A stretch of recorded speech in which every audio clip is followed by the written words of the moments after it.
किया है भाग के शादी, तो इसमें कौन सा गलत किया है जो ऐसे। तो गाइस राधे राधे, कैसे हैं आप सब? आई होप आप सब बहुत अच्छे होंगे, जहाँ होंगे खुश होंगे और अपने अपने घरों में सेव होंगे।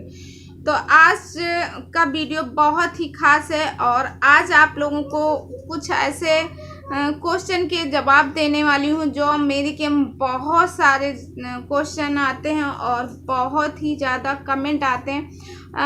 जब भी मैं कोई वीडियो डालती हूँ तो हर एक वीडियो में यही कमेंट आता है। तो वो आज मैं आप लोगों को अपनी शादी की कुछ सच्चाई बताऊंगी कि मेरी शादी कैसे हुई, किस हाल में हुई, और मैंने लव मैरिज की या फिर अरेंज मैरिज की या फिर कोर्ट मैरिज की, मैंने क्या किया है वो सब मैं आप लोगों के साथ शेयर करना चाहती हूँ। तो प्लीज़ गाइज इसके लिए वीडियो में लास्ट तक बने रहें और चैनल में पहली बार आए हैं तो चैनल को सब्सक्राइब करके बगल में बेल आइकन है उसे भी प्रेस कर दे, जैसे मैं कोई नया वीडियो डालूँ उसका लिंक आप तक जरूर पहुँचे। तो सबसे पहले तो ये बता दें आपको, आप लोगों को, जैसे आप लोगों ने मुझसे क्वेश्चन किए कि दी आपने लव मैरिज शादी की या अरेंज मैरिज। तो सबसे पहले तो मैं आप लोगों से एक क्वेश्चन करना चाहती हूँ, उसके बाद मैं आंसर दूंगी कि आपको मुझे देखने से क्या लगता है कि मैं लव मैरिज करूँगी या फिर अरेंज मैरिज या फिर कोर्ट मैरिज। प्लीज़ मुझे कमेंट करना और कमेंट सेक्शन में मुझे कमेंट करके ज़रूर बताना कि आपको मुझे देखने से क्या लगता है कि मैंने लव किया या अरेंज मैरिज किया। और फिर उसके बाद आप लोगों के क्वेश्चन के आते हैं जवाब देने। जैसे कि आपको मालूम है कि मेरे ससुराल वाले नहीं आते हैं, मेरे यहाँ नहीं आते, मुझसे मिलने नहीं आते और ना ही मुझे मतलब लाइक करते हैं, जैसे कि आप लोगों के बहुत सारे कमेंट रहते हैं। तो ये बात सही है कि मेरे ससुराल वाले वीडियो में नहीं आते हैं। पहली बात तो आपके क्वेश्चन का पहला आंसर है कि हाँ, मेरे ससुराल वाले मेरे वीडियो में नहीं आते हैं और ना ही मैंने आज तक उनको दिखाया है। उसके पीछे रीज़न क्या है? उसके पीछे बहुत बड़ा रीज़न है जो आप लोगों के साथ मैं शेयर करना चाहती हूँ। अगर हो सके तो प्लीज़ इस वीडियो को पूरा देखें, लास्ट तक देखें, तब उसके बाद कमेंट करें। ऐसे किसी की भी वीडियो में प्लीज़ कमेंट मत करें। तो जैसे कि आपको मालूम है, मैं आपको ले चलती हूँ आज से लगभग ठीक 7-8 साल पिछली लाइफ में, अपनी पिछली ज़िंदगी में। तो सबसे पहले ये बता दें कि मैं कितने भाई बहन हूँ, कैसे हूँ। तो मेरे 3 भाई हैं और मैं बहन में अकेली हूँ। तो पापा मम्मी की सबसे बड़ी लाडली, या बड़ी नहीं हूँ, मतलब भाइयों में सबसे छोटी हूँ। यानी मेरे 3 भाई मुझसे बड़े हैं, उसके बाद मैं हूँ और मेरे 2 भाई की सबसे पहले शादी हो गई। तो जो सबसे बड़े वाले भाई हैं, जिस टाइम पे उनकी शादी हुई थी उस समय उनकी एज 17-18 साल की थी, तब उनकी शादी हुई थी। क्योंकि मेरी दादी की वजह से, मेरी दादी कहती थी अगर शादी जल्दी नहीं होगी तो मतलब कहते नहीं है दादी बाबा का ये रहता कि हम शादी हो जाए मेरे नाती पोते की तो एक बार मतलब हम बहू को देख ले।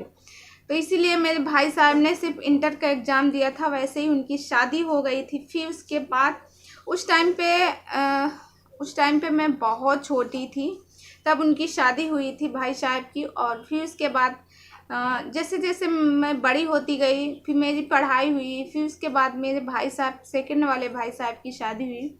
और सेकंड वाले भाई साहब की जब मेरी शादी हुई थी, उनकी शादी, उस समय मैं इंटर पास कर चुकी थी और उस समय मतलब समझदार हो गई थी। तो मेरे सेकंड वाले भाई साहब की जब शादी हुई, अच्छे से धूमधाम से सब कुछ हुआ। और फिर उसके बाद थर्ड वाले भाई साहब की बात आई तो मेरे जो तीसरे नंबर वाले भाई ने कहा कि मेरी शादी बाद में होगी, मैं अपनी शादी बाद में करूँगा, पहले मधु की शादी होनी चाहिए। तो मेरा निक नाम मधु है, घर में मुझे प्यार से सारे लोग मुझे मधु कहते हैं। ऐसे मेरा मधुलिका नाम है, जैसे कि आप लोग जानते हैं कॉलेज में मधुलिका है और ऐसे मुझे मधु कहते हैं। और फिर उसके बाद जब मेरी शादी की बात आई तो उस टाइम पे मैं पढ़ाई कर रही थी और मैंने कहा कि अभी मैं शादी नहीं करना चाहती हूँ। अपने घर वालों से कहा, मगर मेरे घर वाले कहाँ मानने वाले हैं कि अभी, जैसे मैंने कहा अभी मैं शादी नहीं करना चाहती हूँ, अभी मैं पढ़ाई करना चाहती हूँ और आगे कुछ बनना चाहती हूँ, कुछ बड़े होके कुछ मतलब दिखाना चाहती हूँ। तो उस टाइम पे मेरे सामने भी एक अड़चन आई थी और एक तो सबसे पहले सामने एक बहुत बड़ी समस्या थी, क्योंकि मैं एक लड़की थी और एक लड़की को उसकी लाइफ में मतलब उसको इतनी छूट नहीं दी जाती कि वो अपनी आज़ादी से रह सके। यानी कि अगर वो चाहती है कि जैसे हम लोग जैसे चाहते हैं कि जब हम इंटर में थे तो हमें ये सब्जेक्ट लेना है, तो नहीं, घर वालों के हिसाब से मुझे सब्जेक्ट मिले थे और घर वालों के हिसाब से ही मैंने ग्रेजुएशन जब किया तो घर वालों ने ही मुझे सब्जेक्ट चूज करके दिया। बल्कि मैं चाहती थी ये सब्जेक्ट लूँ, मगर मेरे घर वालों ने कहा नहीं, ये सब्जेक्ट तुमको नहीं लेना, ये सब्जेक्ट लेना। तो मतलब मेरा ये पूरी भूमिका यानी पूरी जो बात मैं पिछली बता रही बीती, इसके पीछे का राज क्या है आप लोग खुद बताएंगे और खुद मुझे आंसर देंगे कि जिसके साथ ऐसा हुआ होगा तो वो कैसे क्या कर सकता है। मतलब लव मैरिज किया होगा या फिर अरेंज मैरिज या कोर्ट मैरिज, तो प्लीज़ मुझे कमेंट करना। फिर उसके बाद जैसे ही मेरा ग्रेजुएशन कंप्लीट होता, मेरी शादी की बात होती, उस टाइम पे मेरी नानी भी रहती हैं। अब तो नहीं है, अब अभी पिछले साल इसी जून में ही एक्सपायर की थी, 30 जून को उनको 1 साल हो जाएगा एक्सपायर किए। तो मेरी नानी थी, वो भी चाहती थी कि मधु की शादी हो जाए, क्योंकि मैं एकदम अकेली थी। ना तो मेरे यहाँ बुआ की लड़की थी, ना मामा की लड़की थी और ना ही चाचा की, सब में मैं अकेली थी। तो इसके लिए ये हुआ कि मधु की शादी हो जाए। तो मेरी शादी के लिए मेरे भाई ने लड़का देखना शुरू किया और मेरे पापा, मेरे चाचा सब, उस टाइम पे मैं मुंबई में थी। और जैसे ही मेरी पढ़ाई कंप्लीट हुई, कंप्लीट तो पूरी कंप्लीट तो नहीं कह सकते, मगर हाँ कंप्लीट हुई, वैसे ही मैं मुंबई में थी उस टाइम पे, क्योंकि एग्ज़ाम देने के जस्ट बाद मैं मुंबई चली जाती थी, मुंबई में थी। और मुझे पता चला कि मेरे लिए लड़का देखा जा रहा। अब मुझे जब पता चला कि मेरे लिए लड़का देखा जा रहा तो मैं एकदम परेशान हो गई। मेरे लिए लड़का देखा जा रहा है इतनी जल्दी। बल्कि मैंने अपनी मम्मी से बात की, मैंने कहा मम्मी, क्योंकि मैं अपने भाइयों से नहीं बराबर बात करती हूँ, मैं अपने मम्मी से बात की, हमने कहा मम्मी मैं इतनी जल्दी शादी नहीं करना चाहती हूँ, आप क्यों मेरी शादी करवा रहे हैं।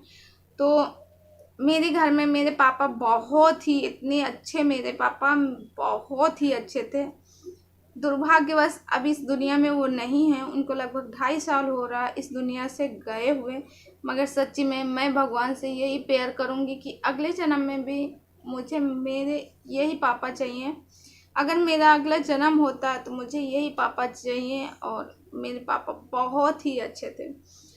तो फिर उसके बाद मैंने पापा से कहा, पापा ने कहा ठीक है बिटिया, वो बिटिया मुझे कहते थे, कहें ठीक है बिटिया, अगर तुम शादी नहीं करना चाहती हो तो मत करो, मगर सोच लो, ऐसा कहें। फिर उसके बाद उनकी आंखों में आंसू भर आए, क्योंकि मेरे पापा उस समय स्वस्थ थे, मगर थोड़ा सा मेरे पापा को अस्थमा की प्रॉब्लम थी, क्योंकि मेरी दादी को अस्थमा थी।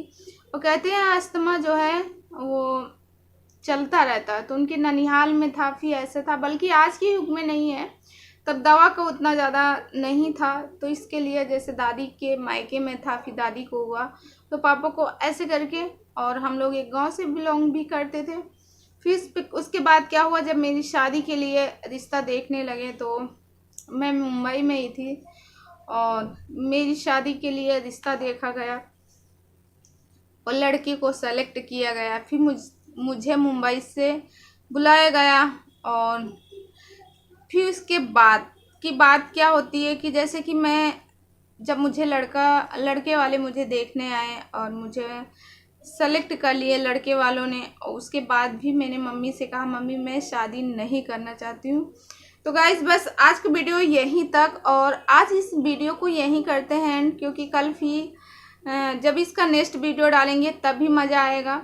और आप लोग कमेंट करके ये बताना कि आपको क्या लगता है कि मैंने लव मैरिज की होगी या फिर अरेंज या फिर कोर्ट मैरिज, तो प्लीज़।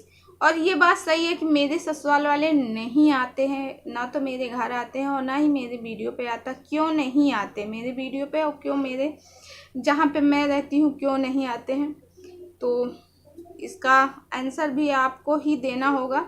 देखते हैं कितने लोग कितने कमेंट करते हैं। जैसे ही कमेंट आप लोग के आएंगे उसी हिसाब से मैं वीडियो बनाऊंगी, और नेक्स्ट वीडियो जो आएगी बहुत ही धमाकेदार होगी। उस वीडियो में मैं आपको बताऊंगी सच्चाई पूरी क्या है, कि मैंने लव मैरिज किया, कि अरेंज मैरिज किया, कि कोर्ट मैरिज किया, कि मैंने भाग के शादी की, कि मैंने कैसे शादी की, वो सब उस वीडियो में आपको बताऊंगी। कि मैंने कॉलेज के लड़के के साथ शादी की, कैसे शादी की। तो जो आप लोगों के शादी के पीछे मेरे इतने सारे क्वेश्चन करते हो, वो क्वेश्चन करना भूल जाओगे। तो चलती हूँ गाइस, इस वीडियो को यहीं करती हूँ एंड, और कल मिलती हूँ एक अच्छे से वीडियो के साथ। तब तक आप अपना ख्याल रखिए और मुझे दुआओं में याद कीजिए, बहुत सारा अपना प्यार दीजिए।